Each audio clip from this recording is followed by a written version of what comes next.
Your Spell that. Meteorologist. You want to take over? Ask Your Meteorologist, Chief Meteorologist Kevin Lighty is joining us Thank now you. with some fancy graphics, because we're actually going to talk a little bit in today's Ask Your Meteorologist about a controversy that we've been exploring. Yeah. So you can set this up, but everyone's familiar, or if you're not, we'll bring you up to speed, letting you know there were 2 tornadoes right on Sunday. Yes, there were, and so you had the 2 tornadoes on Sunday. Officially tornadoes. Officially tornadoes. They went out and did the survey and said, yep, tornadoes, not straight line winds, and Southwest Champaign. Okay, and so obviously, were these F-zeros? Yes, and that's, and I can't remember which graphics I have up here first. I think I might have the radar. Yeah, we've got the radar here. Okay. So the controversy it has to do with kind of the tornado sirens. Okay. Okay. And why did the tornado sirens not sound? And there's a lot of kind of controversy with it because a lot of people are upset. They were like, why didn't the tornado sirens go off? Well, I just want to show you this. See the red polygon box there? Mm-hmm. That is the actual tornado warning that was issued for Champaign County. See the little dot I put there? That's actually Champaign. Okay, so the city of Champaign, give or take, you know, the reference there with the dot. But technically, on that warning, Champaign City was not under the tornado warning. Now, they have different criteria for when they sound sirens. To be clear, who put out the warning? So the National Weather Service out of Lincoln puts out warnings, and so they issued that, said, hey, we've got a storm coming in. So it was coming through Mahomet and that area there. We hadn't heard about really much damage yet, and so they issued the warning, and there was pretty much no reason to extend that further until we started hearing about the damage that occurred in Southwest Champaign. So they issued another warning. Here's the second one that they issued, and this is for the extreme southeastern portions of Champaign County heading into Vermilion and Edgar County. So Champaign was actually never under that tornado warning. So you probably shouldn't have sounded the sirens for this because Champaign was never actually in it. Now there are sirens in all kinds of, every, city has their own sirens in town, and villages have their own sirens here, and they are sounded off by the emergency manager. I mean, it's different everywhere you go, and so actual city of Champaign was not. So people going, why didn't you sound the sirens? That's half of the reason. The other reason was just how quick of a spin up these tornadoes were as well. But then what are the criteria for sounding the sirens? Well, isn't that problematic? It's not just a box that shows up in a computer, right? Yeah, that's actually one of the biggest problems we have across the state, across many states, and there are different criteria from the county to the city to the guy who flips the switch as well. Everybody has a different set of rules that they go by. There's no standard. That's a problem, and that needs to get changed. I think there should be a one fell swoop. This is how we're going to do the sirens. Sure. We're going to sound them off. Even the test days are the same time and date.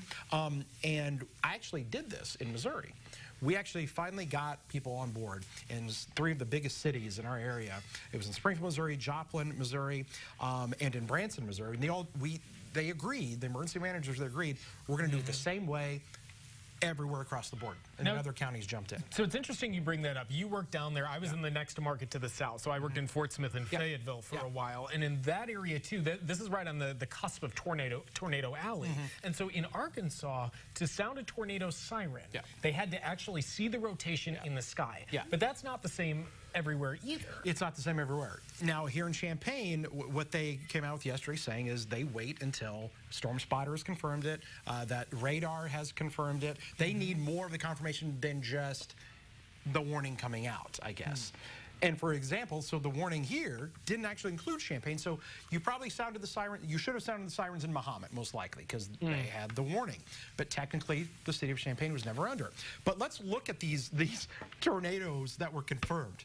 I get it, they did damage, but you talk about some of the smallest tornadoes you can get. 0.1 mile length. It was 30 yards wide. That was the first one. And then the other one was even smaller. It was 20 yards wide. Is this a record? It's got to be close. I mean, these are some of the smallest that you'll see. That's barely a football. That's not even a football field. Combine them and it's a half. Correct. So these are quick. They're impossible almost to detect ahead of time, because I tell you this, by the time the warning even comes out, that tornado has already touched it and done its thing. So and that's what ASDA was saying. Yeah. Right? Yeah. And that's the thing. And here's the thing about tornado sirens. People are getting so bent out of shape about them. You can't rely upon those. They're called outdoor warning siren systems that were used for, you know, the 1950s and 60s technology back then to warn about, you know, potential missiles coming, you know.